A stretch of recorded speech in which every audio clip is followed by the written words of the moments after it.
Mejanya dirapiin tuh sekalian. Lipat dari depan dari itu yang barisan ketiga dijajarin depan. Ini juga deh dijajarin.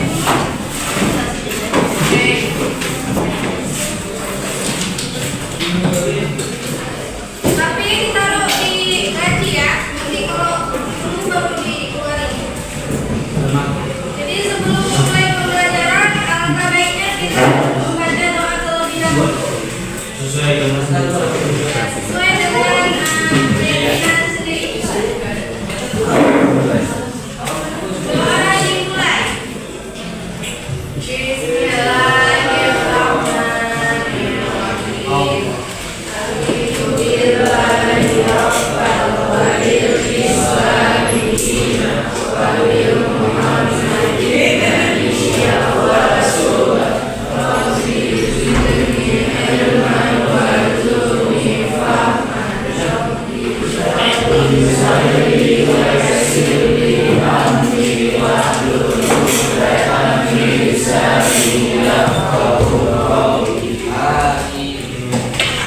Sebelum mulai pembelajaran, Ibu ingin bertanya kepada kalian, apakah kalian pernah mengunjungi museum Aceh? Belum. Nanti ke sana ya. Kalau ada waktu luang, waktu libur di sana, apakah kalian tahu peninggalan kerajaan Samudra Pasai di mana? Tahu. Apa? Coba tunjuk tangan. Tahu. Di sana itu, diam dulu. Kerajaan Samudra Pasai di Museum Aceh itu adalah lonceng Cakradonya. Di sana berfungsi sebagai simbol ikatan persahabatan. Juga kalian belajar hari ini untuk mengetahui bagaimana latar belakang sistem politik, terus ekonomi, sosial pada masa kerajaan Samudra Pasai. Apakah kalian siap belajar hari ini?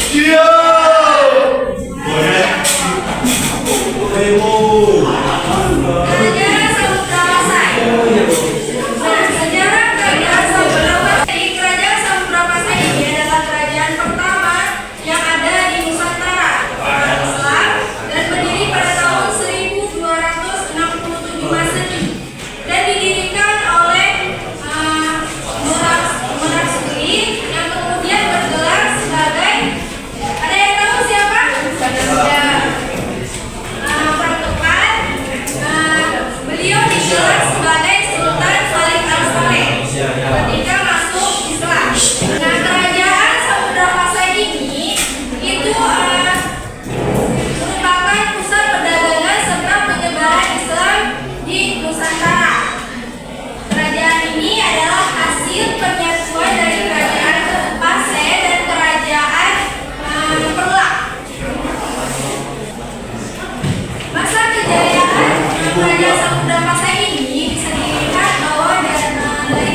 Mbak, ada ibu. Dari penjelasan ibu tadi ada yang ingin bertanya atau kurang mengerti? Nggak ada. Udah ngerti? Nah sekarang membentuk kelompok ya. Ya Bu.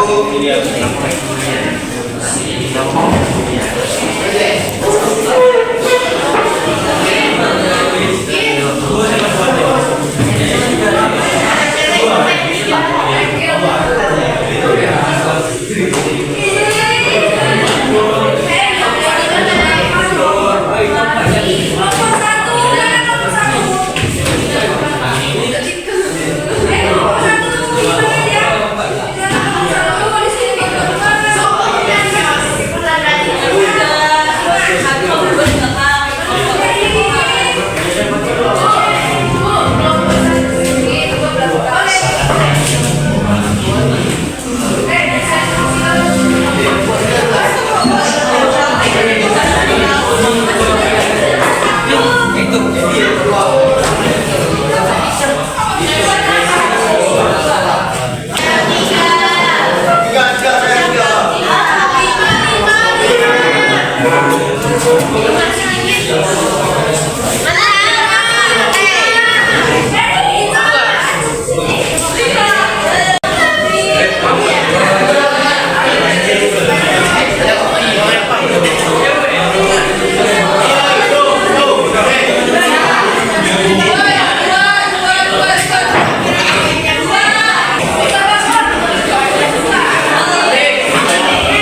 Hasilnya Griselda, Ryan, dan Eva. Paling Hafiz.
Bisa sedikit dulu. Bisa dong. Apa terus pas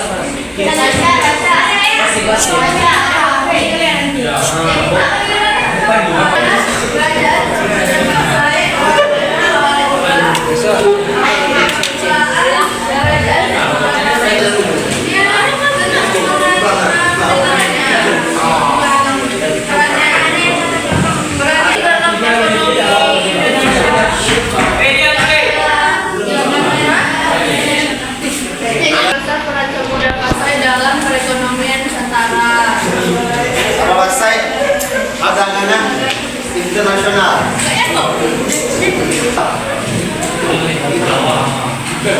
Udah. Terima kasih. Wassalamualaikum warahmatullahi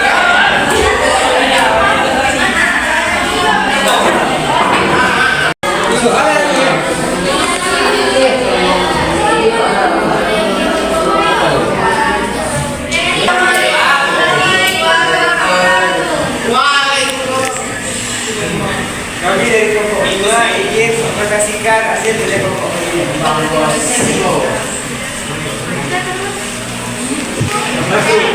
Faktor yang menyebabkan terjadinya samudra basah dan keseluruhan maritim. Jawab. Lokasi geografi yang strategis. 2. Komoditas regular. Pelabuhan yang baik dan fasilitas perdagangan. Kebijakan penguasa yang mendukung perdagangan. Penyebaran Islam.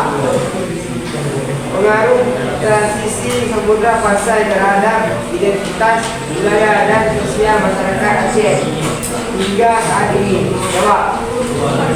Islam sebagai pilar utama identitas. 2. Bahasa dan sastra. 3. Adat dan hukum. 4. Sistem pemerintah dan teknik. 4. Sistem pemerintahan dan perkembangan. 5. Semangat maritim dan kewirausahaan. 6. Keberadaan sejarah dan kebanggaan lokal.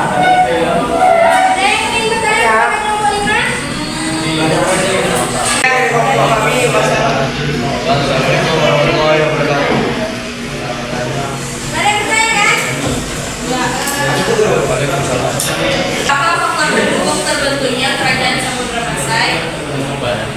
Lihatlah di situ play.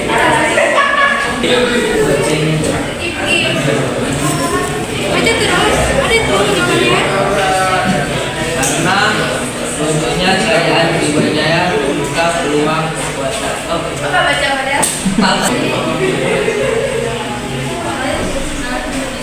Ada yang mau bertanya lagi? Enggak. tetap berpeluang menjadi kerajaan Islam. 2. Raja berbentuk Islam yang mengikuti tradisi Islam. Islam mulai dari menerapkan dalam kehidupan sehari-hari. 4. Melayani dan misi mulai memasuki ajaran Islam. Wajib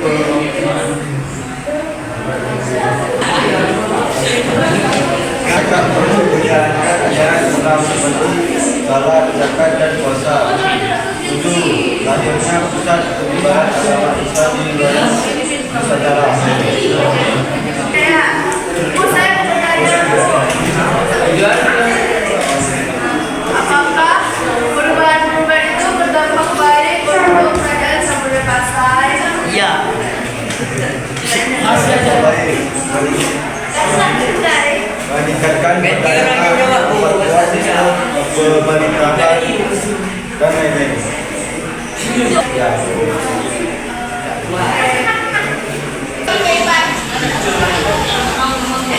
Apa kode kamu?